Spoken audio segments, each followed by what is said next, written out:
Yeah, 2024. How are you?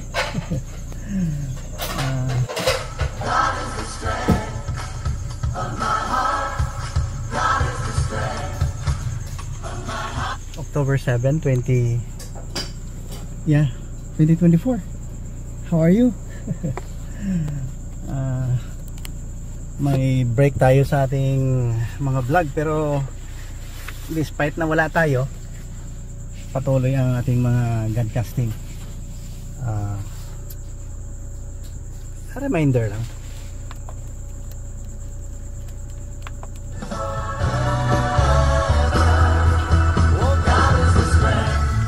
Yeah, God is the strength of our strength on my of my life. Wow, good. October 7, anniversary ng, ito ang dahilan last year. Ito ang dahilan bakit si Papa Bot lumabas ng balat eh. Sorry pero baka mahaba-haba yung ating kwentuhan ngayon, ha? Pasalamat muna tayo sa healthy natin, yung health natin sa buhay na hanggang ngayon buhay. Oh, God bless you.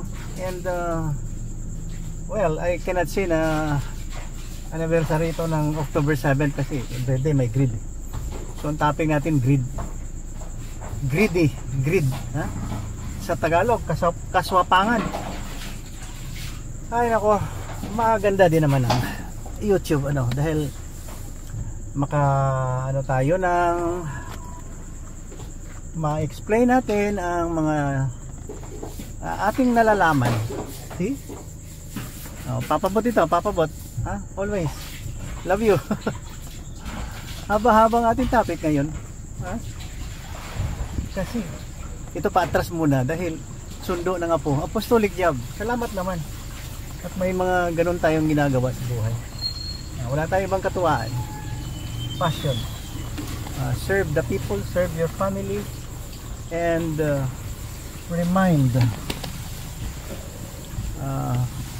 reminding all of us to believe in God. Yan ang aking palasyo. Tingnan mo. Yan, palasyo ko yan, green at orange. Yan. Yan. Yan ang aking may bahay.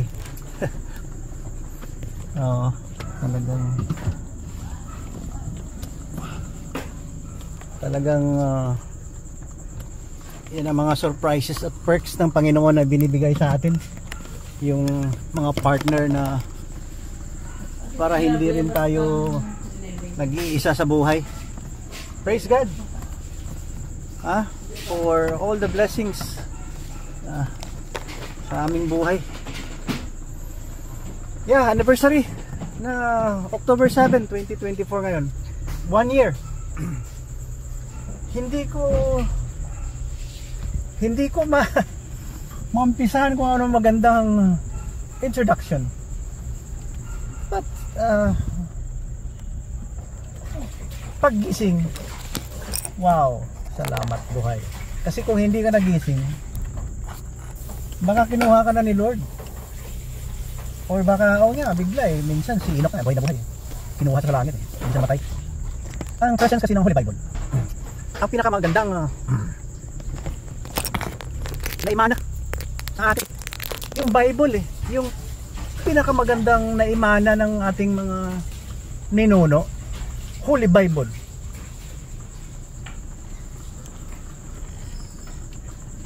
Nung lumalaki ako, nagtaka ako bakit may ganun Wow. Wow. May Panginoon. May Diyos na gumawa. Wow. Ang ganda ng turo. Wow. Very good, very nice. So, may takot tayo sa Panginoon. May respeto tayo sa kapwa-tao. Hindi tayo nagharbor ng hate. Walang bitterness sa kapwa-tao dahil kasalanan. Akalain mo ang tinuturo sa Holy Bible? hindi lang good manners and right conduct eh. O yeah? Kundi holy life. Yeah? Yung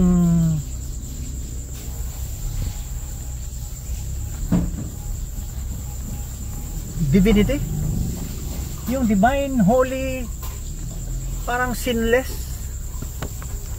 Mahirap nga imagine, no? Kasi balik tayo sa Holy Bible, lahat nagkakasala. Aywan ko sa ibang holy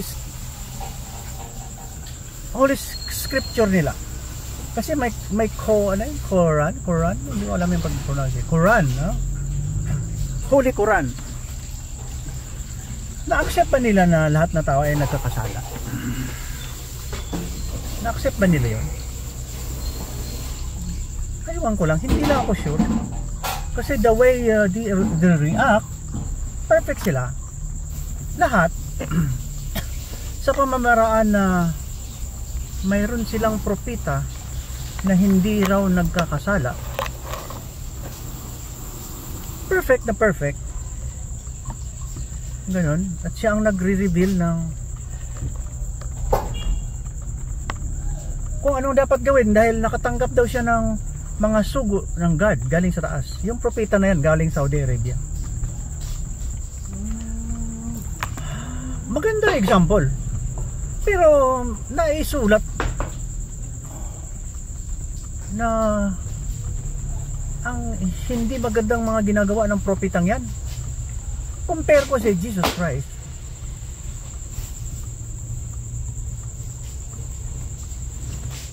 Ang galing ng turo ni Jesus Christ. Ang galing ng turo ni Jesus Christ. Mabait, humble. Hindi siya nagsasabi na, "Hoy, maniwala kayo, ako si God." Oh, maniwala kayo, ako si God. Oh, ako ang God. Maniwala kayo sa akin. Hindi siya ganoon eh. Nagtuturo lang siya ng magandang asal.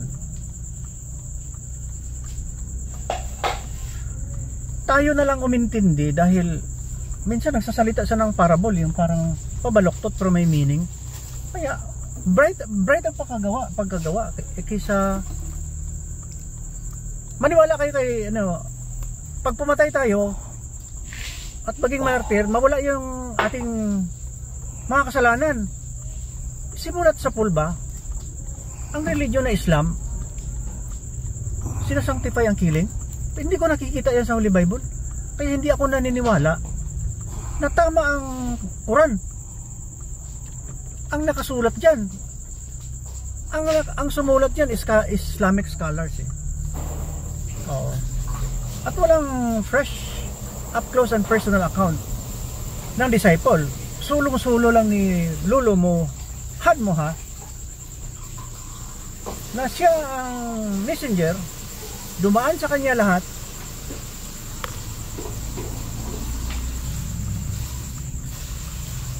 Ng message ng pananampalataya para makapunta ng langit.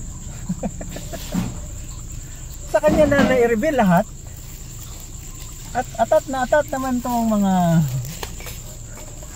mga membro na naniniwala kay Lolo Hadmoha na siya na talaga.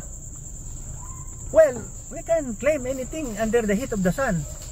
Kasi mula noon hanggang ngayon, pareho lang utak natin, tao. Wala. We are not separated by any physical derangement. Normal tayo lahat. Kaya kung bright ka, makagawa ka ng kuskus balungos. Kalahin mo, kiniklaim niya si Hadmoha ganyan. O ganyan. Nakita mo ang mga holy advisors nila pag nagsalita, lalong-lalo ng leader ng Iran. Ang baril nasa gilid eh. Ha? So ang picture niyan, susundin niya ng mga bata. Kasi lumaki din tayo galing pagkabata, di ba? Siguro kung tinuruan tayo, naghumawak ng armas, mulat bata pa tayo, at sabihin ng nanay natin, magpakamatay tayo ha. Magpakamatay tayo sa pangalan ng yung lasinggero sa langit, kay alak. Sorry sa mga term ko dahil ako'y naiinis.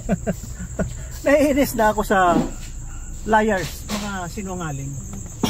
Kasi gusto ko lang i-correct ang 1,400 years na uncorrected narrative ng isang sacred book kuno. Di ba? Na kinukopya-kopya lang naman ang mga events doon galing Holy Bible.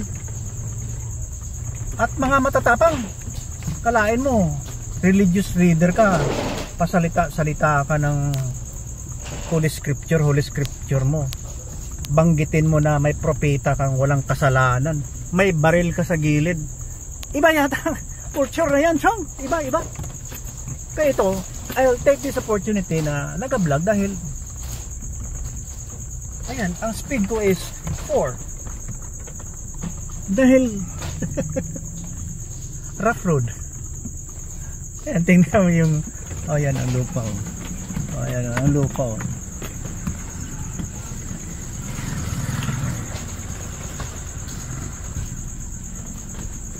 Lupa yan, lupa.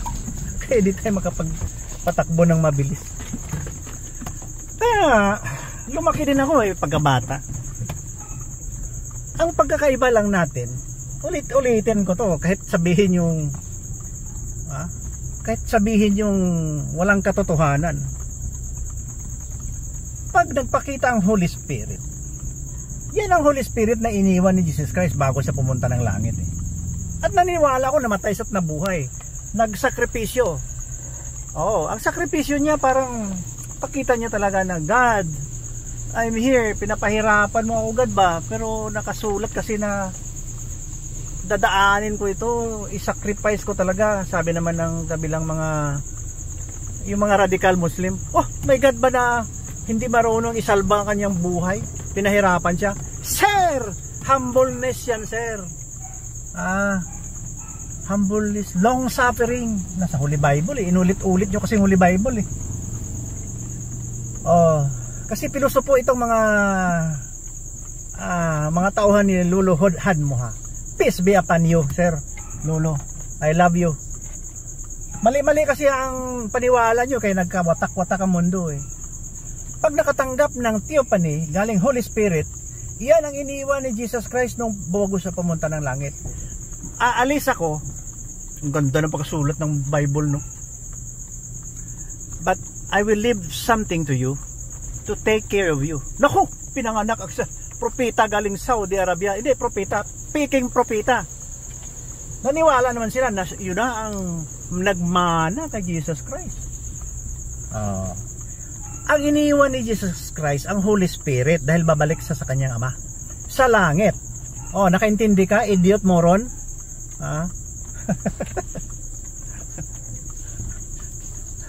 Wala kang utak na tama Ang understanding nyo parang kukunat ang brain nyo ngayon may Holy Spirit.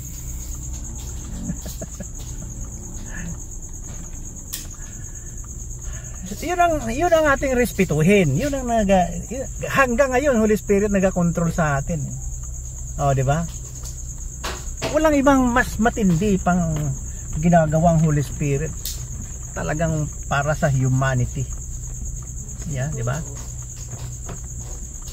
Na kung pwede pa lang lahat tayo punta ng langit. Na-prepare na yan dahil naisulat sa Holy Bible yung Holy Spirit na yan. Na-prepare ng buhay natin doon. Kaya marami nang namatay. Nauna sa atin. Marami na. Ang pinakamaganda kasi, may naiwan na mga sulat na Holy Bible, yung nakasulat dyan. Perfect yan. Perfect yan. Holy Spirit guided people ang sumulat niyan. Walang malisya, walang patayan, walang terrorism, walang jihad. Di ba? Kaya si Papa Bot, hugot ng hugot. Hindi ako lalabas ng ganito kapag wala akong batayan. My discernment, I think I'm not wrong. Ang mga tao nakakatanggap ng theophany, paulit-ulit ko na ito, 1,000. Panoorin yung mga vlog ko the past years. O lalong-lalo ng October, November 2023, ang dami doon. Ang Holy Spirit magpapakita yan through the angel, ganyan, magbibigay ng message yan. Parang burning bush. Nag-send siya ng message. And that's called theophany. Theophany. Ang mga propeta,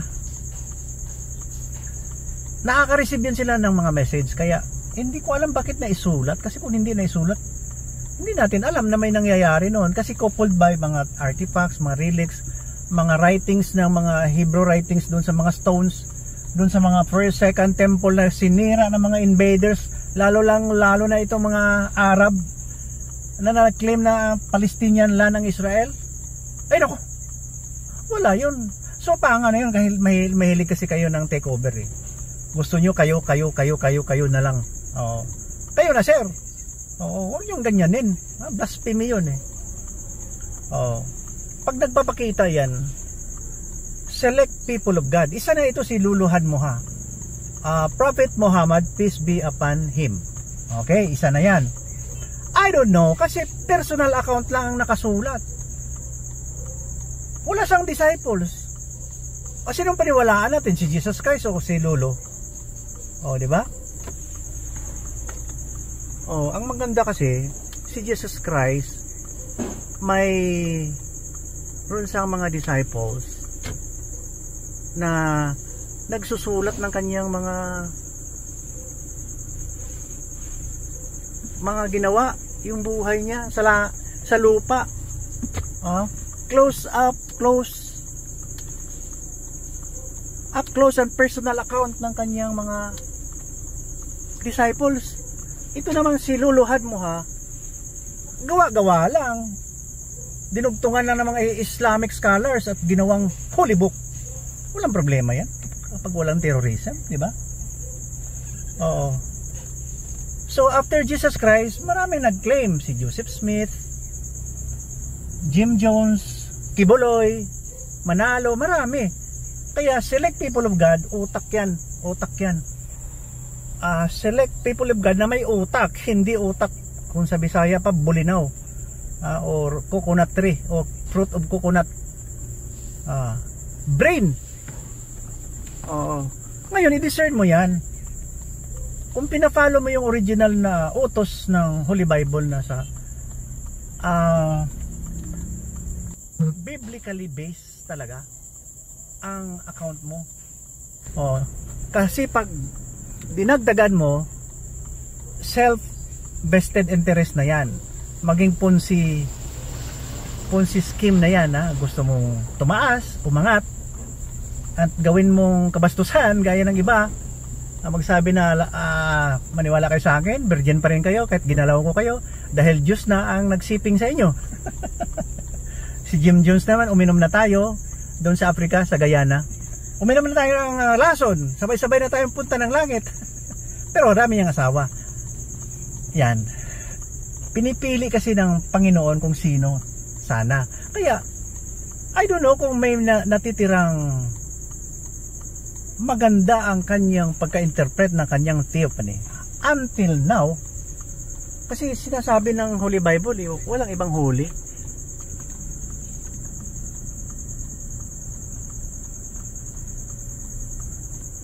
except God. Walang ibang holy except God. Kung ganun,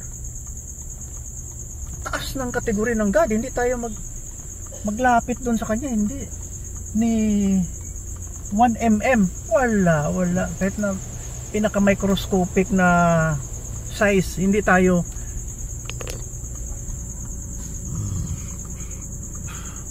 hindi natin ma-attain ang godliness ng Panginoon. So nakuha niya. Kaya pag sinabi mo pumatay kayo, absuelto kayo ng kasalanan nyo kasi martir na kayo, hello yaya,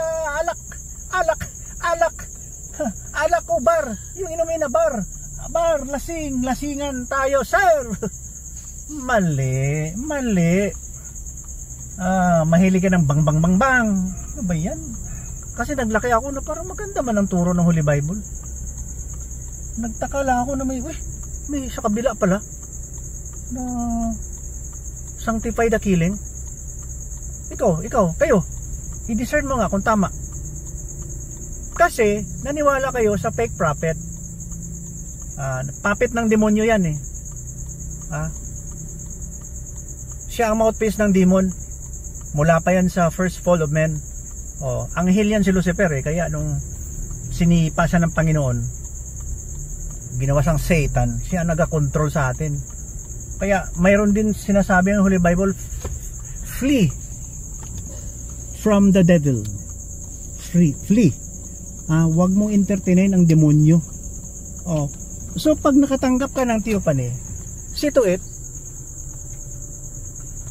na i-resist mong temptation, fame, recognition, material things.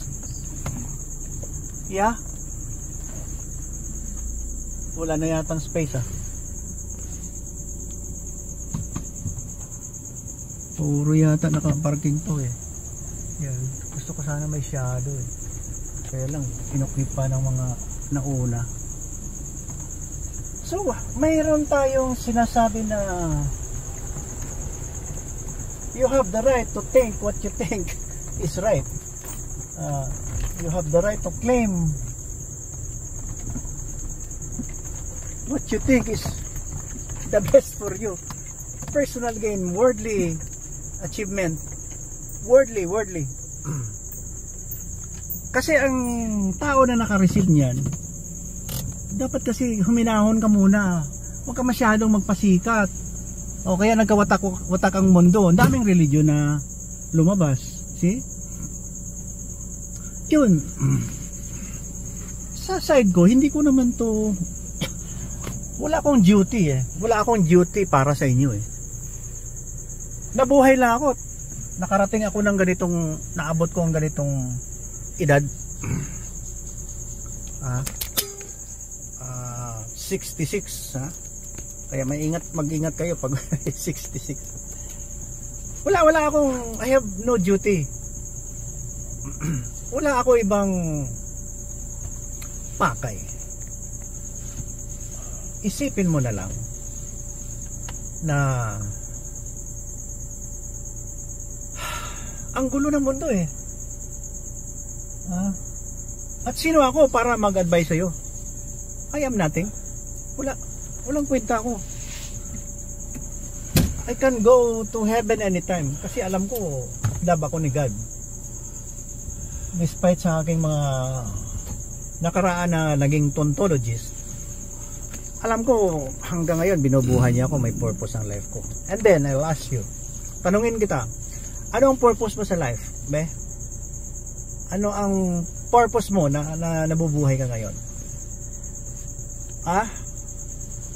Ang purpose ko, mabuhay ng tahimik, kung pwede tumulong, maging good boy, worship God, iwasan ng magkasala, let God be happy, you praise God always, you bring back the honor and glory to God always, humble down, huwag ka mag-harbor ng hate. Pero tao lang tayo, we can sometimes be overpowered by our emotions na mag-retaliate. Natural din naman yan. Pero ako ngayon, I don't know where to go from here, but I know if I'll may say, pag mawala ako sa mundo, siguradong nasa langit ako with God. Yeah. Di ba beautiful? Basahin mo yung Jeremiah 33:3. Di ba? Hindi mo sukat akalain na ganyan ang gagawin sa iyo ng Panginoon. Na ang langit pala ay maganda ang buhay. Kaya ang ginagawa ng mga tao, kanya-kanyang pasikat. Na pag hindi ka maniwala kay alak, patayin ka, and you will suffer hellfire. Paligsahan sa langit. Race to heaven. kanya-kanya tayong yabangan. Yabangan na by pleasing God, nagyayabangan tayo, nag-aawayan tayo.